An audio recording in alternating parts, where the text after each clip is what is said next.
I'm going to be reading to you some passages from my book, Symphony of Perdition, which is now available on Amazon. Sam stared at his wife's grave, clueless as to what to do with his life. For the entire evening, he had been pacing between multiple tombstones, the expression on his face too grim to describe accurately. The air was cold, thick, and almost entirely devoid of spirituality. The frosty atmosphere, combined with the cumbersome darkness, brought a great amount of agony to his body. His left hand, once considered to be capable and sturdy, vibrated with a great amount of intensity. Slowly, gently, and calmly, Sam's muscles forced his hand to edge towards the grave. The more Sam's hand drifted towards the stone, the more his line of focus seemed to linger behind it, ever so gently journeying towards the frigid structure, an all too familiar place of despair, in which only painful recollections resided. The physical texture of the grave brought back many memories, quite a few of them unpleasant. Sam's grief overwhelmed all other thoughts within his mind. He attempted to release his hand from the grave, but to his astonishment it remained trapped within the frozen landscape. Like everything else that surrounded it, his hand was motionless, dead, and lost to time. Sam had, at least temporarily, become another relic within the graveyard. No longer fully alive, Sam entered another realm of reality, where he slowly drifted between fantasy and nihilism, the latter of which cut deeply, sharply, and directly into his soul. Out of the darkness, an indecipherable image, one filled with a great amount of mystery, started to emerge from the tombstone.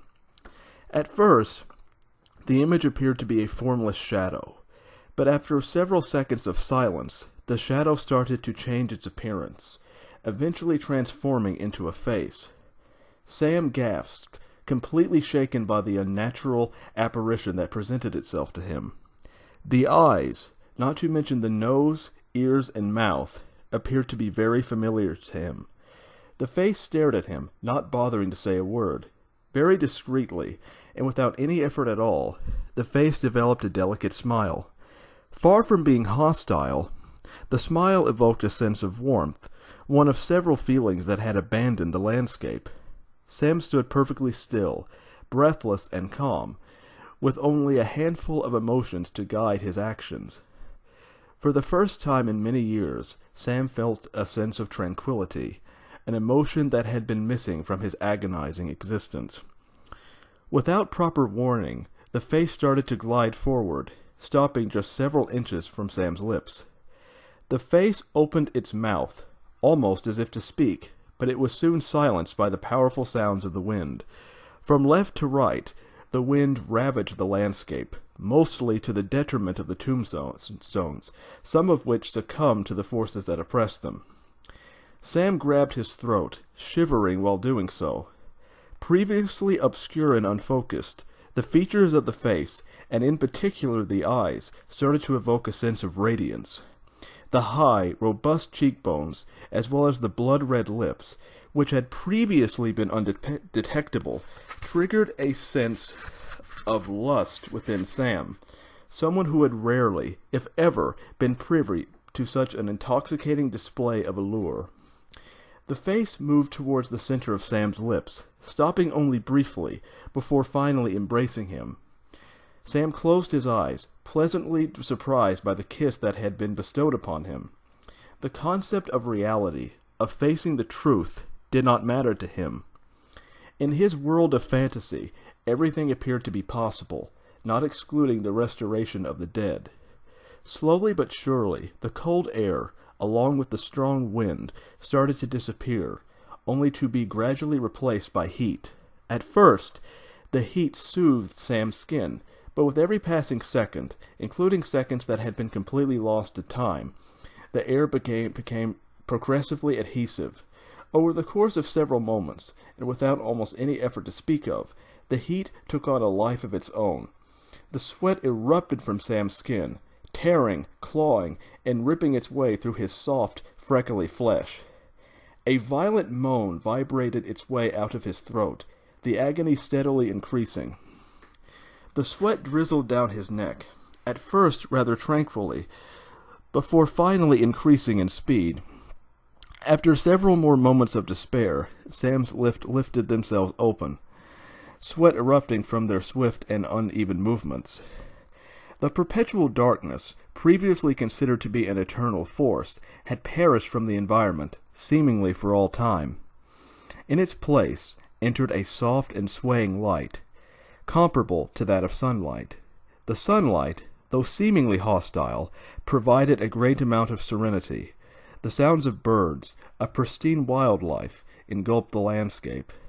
Proceeding several moments of disorientation, Sam's vision started to become progressively clear, at first slowly, then more swiftly, until finally reaching a state of complete, utter, and total clarity. Suddenly, in a state of complete detachment, Sam's lips rejected the compassion that the face had bestowed upon his delicate complexion. Several moments prior, Sam had been in a state of pure, everlasting bliss, brought on mostly by the irresistible moisture that permeated from the mysterious lips. Very softly, and under a great amount of duress, Sam's lips finally parted from the everlasting tenderness. His legs, both of which remained somewhat stiff, started to gradually back away, almost as if they were somehow trying to warn him of the impending danger. Sam extended his fingers, expecting to feel the reliable vibrancy of the air, only to instead encounter a rather smooth surface, comparable to that of a hand. Unlike other surfaces that he had encountered, the hand was warm, firm, and perhaps most of all, delicately somber. Almost instantly, Sam knew that he was no longer living in the present. Somehow, some way, the past had returned to torment him, and there was very little, if anything, that he could do about it. Essentially, he appeared to be trapped within two different worlds, one of them existing in reality, where only dead dreams resided, and the other existing only in memory, where everything seemed possible. His gaze trailed along the arm, taking in almost every detail, so as to not misplace any unwarranted expectation. The arm was warm, pristine, and inviting. It was everything that he desired, and everything that he feared. It was everything that he loved and everything that he despised. All of his hopes, both big and small, resided within it. So very delicately, Sam's fingers hovered over the arm, breathing against the baroque skin. Against his better judgment, Sam succumbed to his ornate passions. His gaze ventured beyond the arm, eventually traveling up the neck, stopping only briefly, before finally reaching her face, where her entire physical frame came into view. From almost every angle, the afternoon sun dominated her soft physique. She stood perfectly still, a shadow from the distant past, but yet very much alive. Though Sam's mind remained in the present, his body, for reasons unknown to him, remained in the past. His mind responded to his internal commands, at least to a certain degree, but his limbs remained unresponsive, despite his many efforts to move them. Without his consent, they had taken on a life of their own, and there was very little that he could do about it.